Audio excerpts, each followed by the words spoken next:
Salut à tous, j'espère que vous allez bien. Donc, petite vidéo mise à jour sur le Bitcoin et sur l'Ethereum. Donc, pour rappel, hier, on a fait un live sur Twitch. D'ailleurs, merci à ceux qui ont participé au live, ça fait vraiment plaisir. Et si vous voulez regarder la rediff, elle est disponible dans ma chaîne Twitch. Et donc, on a abordé une cinquantaine de cryptos. Du coup, il y a peut-être une crypto qui vous intéresse dedans. Parce que je vois des personnes qui me font des demandes dans les commentaires des vidéos pour mes prochaines vidéos, mais sachez que les demandes, je les fais que pendant mes lives. Donc n'hésitez pas à venir pendant mes lives et vous me faites la demande et j'analyserai la crypto que vous voulez en direct. D'accord? Et avant de commencer, comme toujours, je tiens à remercier la communauté. Merci énormément pour votre soutien. Merci pour les likes, commentaires. Merci pour votre temps surtout. Et si vous n'êtes pas abonné, n'hésitez pas à le faire. Ça me ferait vraiment plaisir et ça aiderait énormément la chaîne. Vous pouvez aussi me suivre sur Twitter et sur Twitch pour ne pas louper mes prochains lives.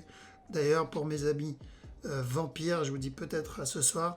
Donc, de toute façon, je vous tiendrai au courant sur Twitter si je me connecte sur Twitch ce soir. Voilà, donc sans plus tarder, on va attaquer la vidéo. Let's go.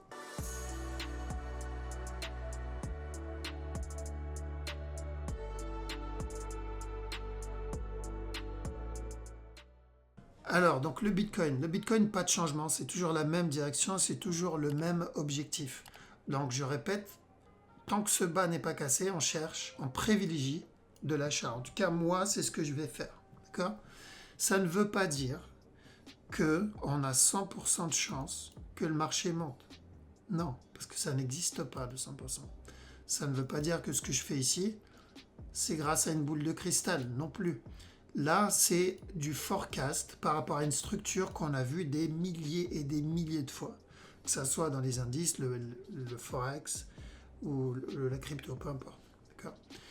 Donc cette structure existe depuis plus de 100 ans, juste pour info. Donc du coup, on essaie de trade les probabilités. Mais ça arrive, qui dit probabilité. Donc si on a 80-90% de chance d'obtenir cette structure, eh ben, on a toujours 20 ou 10% de chance de ne pas l'avoir. Et il suffit d'une news, il suffit d'un élément déclencheur pour l'invalider ou la valider. D'accord? Donc je sais que la dernière fois quand j'ai annoncé le drop ici pour le running, on l'a annoncé même là, quelqu'un m'a dit ouais mais le drop c'est pas le C du running qui l'a provoqué. Bah oui, merci Captain Obvious. C'est pas le C du running qui l'a provoqué. C'est les événements derrière, les émotions derrière. Mais le C du running, il y avait de grandes probabilités qu'on finit par l'obtenir. Pourquoi? Parce que la structure me l'a annoncé. Et la structure reflète les émotions.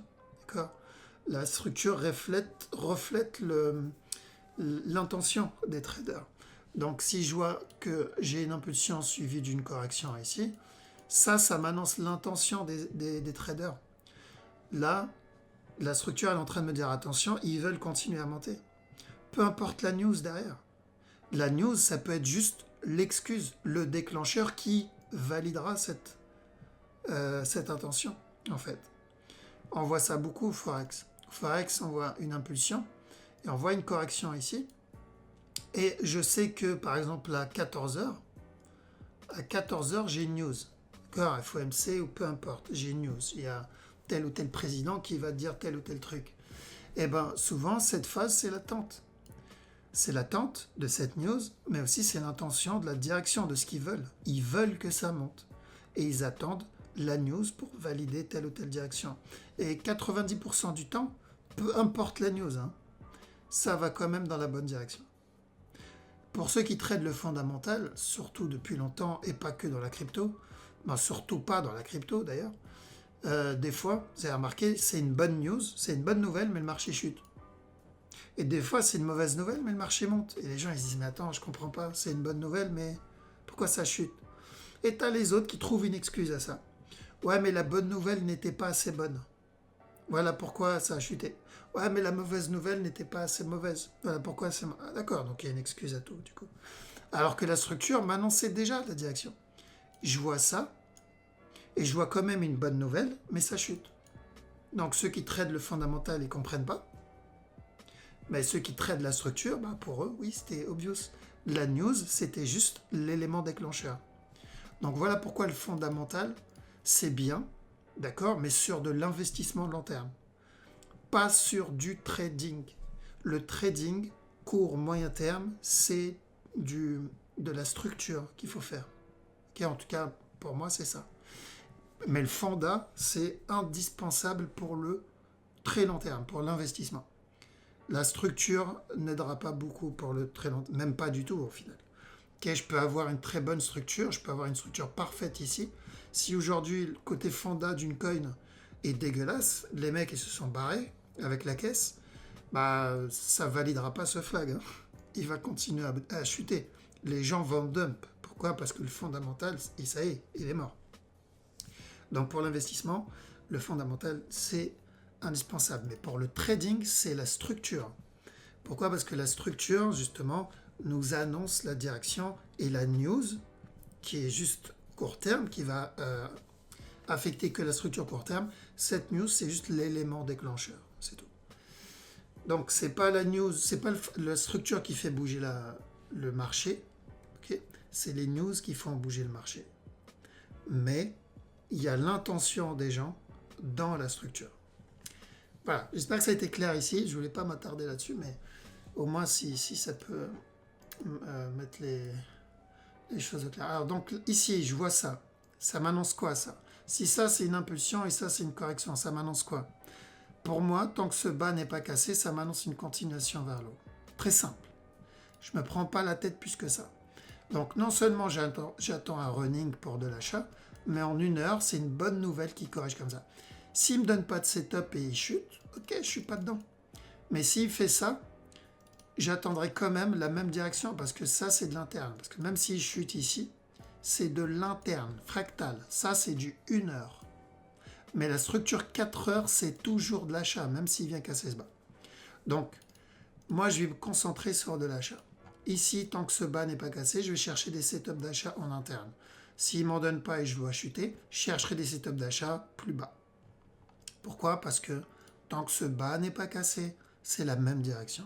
Maintenant, s'il y a un gros dump et je ne sais pas c'est quoi la raison, à ce moment-là, on annulera le running et on s'adaptera pour une nouvelle structure.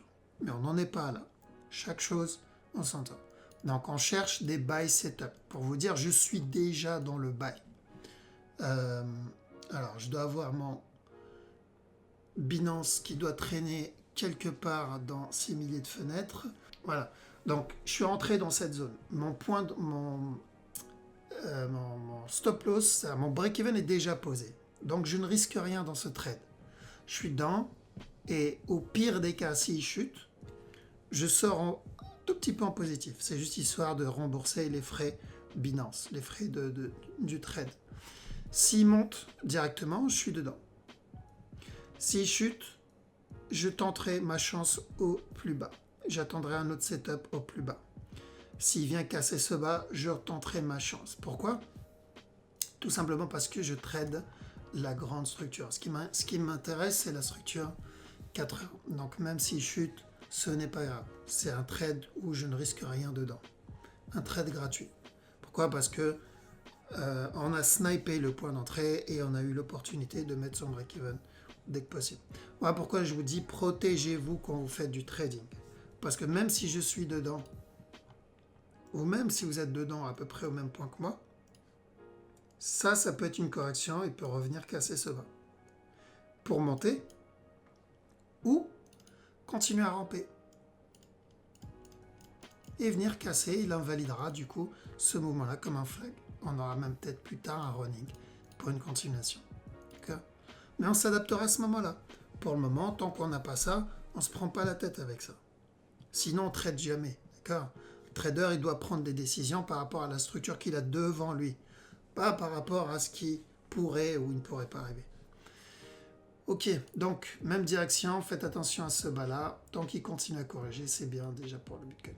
Lui, l'objectif est atteint. Je vous ai dit, cassure du top, il a donné là, ce setup-là, ici. Donc d'ailleurs, on a dit de faire attention à la cassure de stop. Il est monté, cassé le top. Il a donné un autre setup ici. Il est remonté, il en a donné encore un autre ici. Il est venu casser le dernier plus haut. Donc, tout se passe plutôt bien pour de l'interne. Maintenant, il faut faire attention. Il n'y a que 2 possibilités que je vois sur l'Ethereum. Ce bas là qu'il m'a fait, pour moi, ce n'est pas suffisant pour un running. Donc, premier scénario, le running est déjà terminé. Et ça y est, on a obtenu notre up. Du coup, c'est l'analyse qu'on a fait il y a des semaines et des mois, ça y est, c'est fini. Maintenant, on attend la suite. L'autre possibilité, je vais le mettre en jaune. L'autre possibilité, ça c'est de l'interne. Ça c'est un A, ça c'est un B, il va venir donner un C, running en interne, remonter, et ensuite me donner le gros running. Donc si je le vois spike vers le bas, ici, je fais attention au minimum à l'interne. S'il vient casser ce bas-là, bon, à ce moment, on est sur une toute autre structure. Ça veut dire quoi? Ça veut dire que potentiellement, le running qu'on a vu au départ est déjà terminé et on est en train d'entamer autre chose. Si il corrige là-dedans, idem.